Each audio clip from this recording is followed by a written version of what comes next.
Todos nós somos os mais bonitos aos olhos de nossas mães, mas sejamos sinceros, isso é impossível. Alguma delas está mentindo ou se enganando. Ou talvez não. O fato é que essa situação paradoxal desperta uma infinidade de perguntas filosóficas. O que é a beleza? Ela é um fenômeno objetivo? Ou será que está mais nos olhos de quem vê? Meu nome é Henrique. Bem-vindo de volta ao Adictos à la Filosofia. Vamos ver isso. O que é a beleza? Todos nós a reconhecemos, mas explicar em que ela consiste ou por que algo é belo pode ser muito complicado. Como muitos conceitos filosóficos importantes, não é fácil de definir, e talvez seja melhor aprendê-lo por exemplos ou pela experiência ao se deparar com algo belo.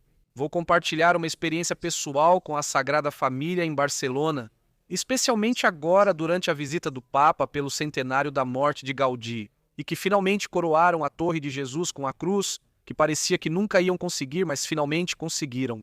Ao longo dos anos, tive a sorte de visitar a Sagrada Família em várias fases de seu desenvolvimento. Lembro que, nas primeiras visitas com a escola, o interior ainda estava totalmente por fazer.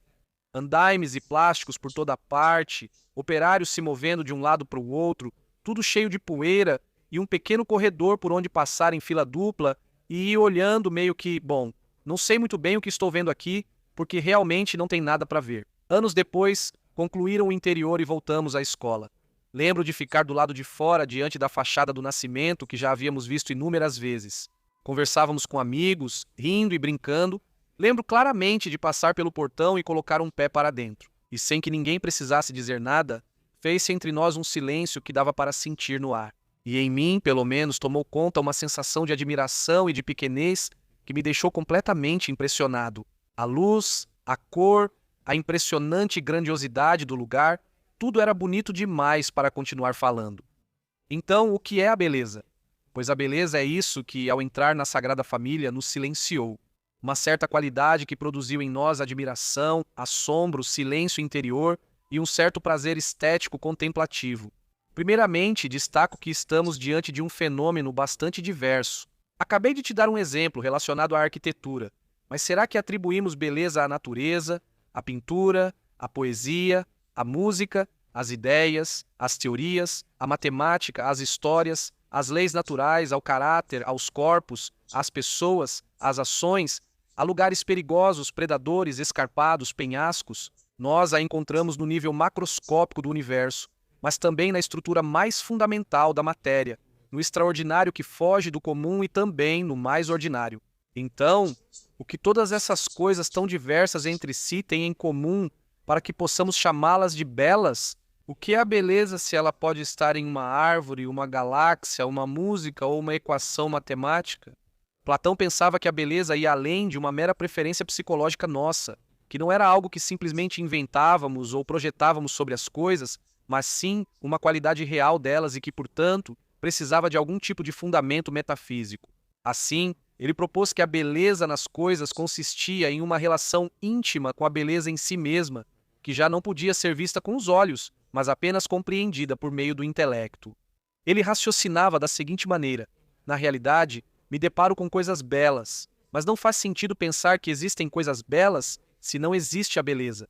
Portanto, a beleza tem que existir. O problema é que eu não encontro a beleza andando na rua, só encontro coisas belas. Portanto, se a beleza tem que existir para que possam existir coisas belas, mas eu não a encontro neste mundo, ela tem que existir em outro mundo, o mundo das ideias, onde estão as essências abstratas, universais e subsistentes de todas as coisas. Para Platão, o que eu realmente estou admirando na coisa bela não é a coisa em si, mas o reflexo que me permite ter um pequeno vislumbre da beleza subsistente. A coisa é um sinal de algo que a transcende de modo inimaginável. E é isso que meu coração realmente quer contemplar, esse é meu objeto último de desejo. E por isso as coisas da experiência, por mais belas que sejam, e também as pessoas, nunca podem me satisfazer completamente, porque na verdade eu não busco nem desejo uma coisa bela, eu desejo a beleza. Nietzsche, que é filosoficamente oposto a Platão, tem um aforismo valioso sobre isso em A Gaia Ciência, chamado Sobre a Sétima Solidão. Diz assim: um dia o viajante fechou uma porta com força atrás de si, ficou parado e começou a chorar. O que acontece com essa tendência e pressão pelo verdadeiro, pelo real, pelo não aparente, pelo certo? Como isso me desagrada? Por que justamente esse perseguidor sombrio e apaixonado me segue? Eu gostaria de descansar tranquilamente, mas ele não me deixa. Quantas coisas existem que não conseguem me seduzir a permanecer? Tenho que seguir novamente em frente, com esses pés cansados e feridos, e já que tenho que fazer isso, muitas vezes olho furiosamente para trás, para o que há de mais belo que não é capaz de me deter, porque não é capaz de me deter. Nietzsche fala do desejo platônico por infinito, verdade, bem e beleza, e como nada no mundo, por mais verdadeiro, bom ou belo, consegue satisfazê-lo. Seu coração sempre lhe grita: isso não é, isso não é, isso não é, nunca está satisfeito. Mais cedo ou mais tarde ele tem que seguir novamente em frente, caminhando, buscando. Buscando o quê? Ele não sabe, apenas que não é nada do que encontra. Outro grande que tratou disso magistralmente foi o poeta italiano Giacomo Leopardi. Leopardi foi uma pessoa extremamente apaixonada que, ao longo de sua vida, foi emendando um enamoramento após o outro, desilusão após desilusão. E ele acabou interpretando isso na linha de Platão, como se seu coração estivesse buscando algo que ia sempre além das diferentes mulheres por quem ele se apaixonava. E escreveu este poema intitulado A Sua Dama, a Sua Dama. Vou ler para você o começo e o final.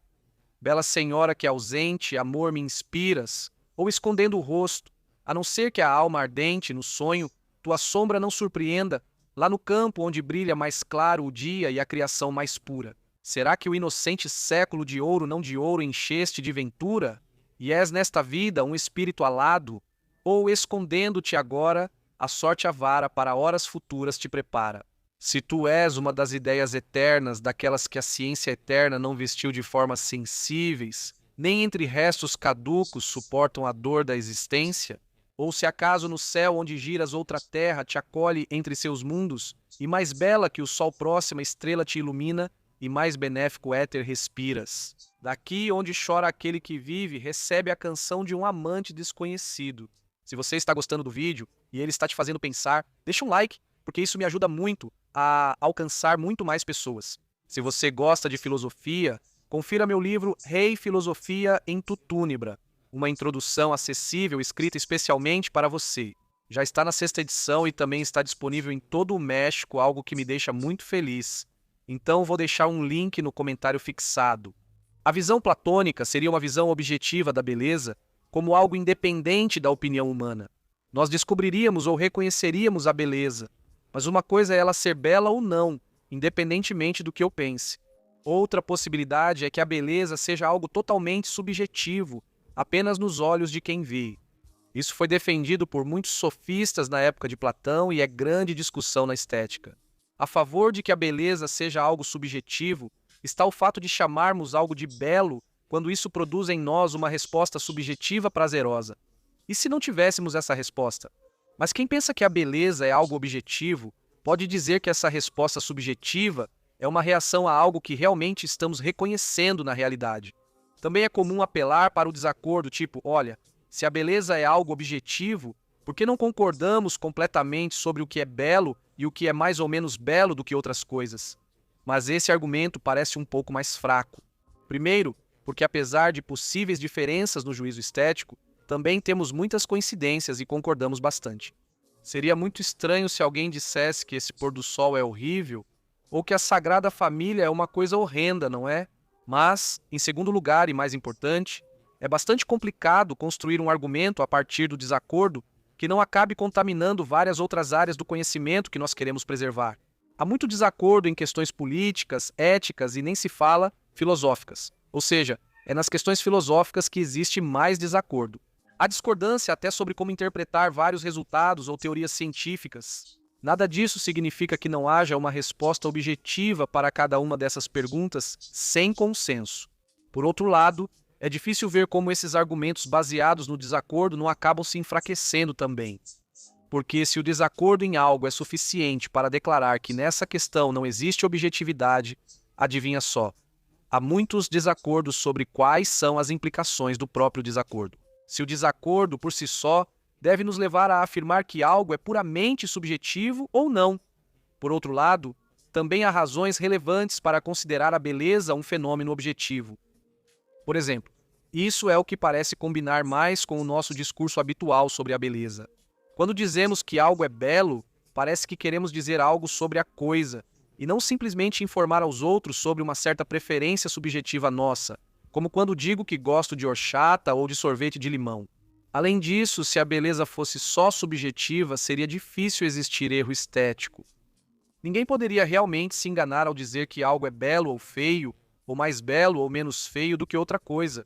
Se eu te digo que gosto de horchata, pode ser que eu esteja mentindo, mas seria muito estranho pensar que eu esteja me enganando sobre minhas próprias preferências subjetivas. Mas não podemos dizer que a Sagrada Família é mais bonita que o banheiro da sua casa? Se alguém defendesse a tese contrária, de que o banheiro da sua casa é muito mais bonito, nós pensaríamos que essa pessoa está errada.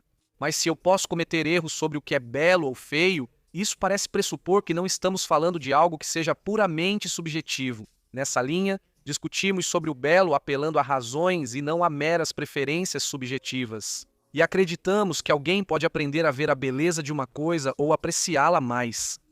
Também pensamos que há certas pessoas que têm um gosto estético mais desenvolvido ou mais formado do que outras, e que os juízos estéticos estão sujeitos a uma certa normatividade. Se algo realmente é belo, você tem que reconhecer isso, e se não o faz, está se equivocando. Esses pontos sobre nossa relação com a beleza não se encaixam totalmente na ideia de ser um fenômeno só subjetivo, embora não a contradigam por completo. O que você acha? Comente abaixo. É que as opções realmente são muito amplas. Talvez a beleza misture aspectos objetivos e subjetivos. Ou é um fenômeno tão rico e complexo que permite a discrepância racional. Ou há tipos de beleza que são incomensuráveis entre si. Seja como for, as perguntas sobre a beleza não terminam aí. Como fazemos para encaixar a beleza na imagem que temos do mundo, por exemplo? Como é que existe tanta beleza e em tantos lugares? Supondo que seja um fenômeno objetivo, como é que temos as ferramentas cognitivas para reconhecê-la? Será que podemos confiar no nosso senso estético? Porque outra das áreas onde a beleza mais se manifesta para nós é a música. E vimos isso recentemente com o último álbum de Rosalía, Lux. Mas você sabia que Rosalía se inspirou em uma das filósofas mais fascinantes e que teve uma das vidas mais belas de todo o século XX? Eu contei tudo isso neste outro vídeo aqui. Então vai lá, clica porque eu te garanto que, de forma objetiva, você vai gostar e vai curtir. Nos vemos lá e, acima de tudo, continue pensando.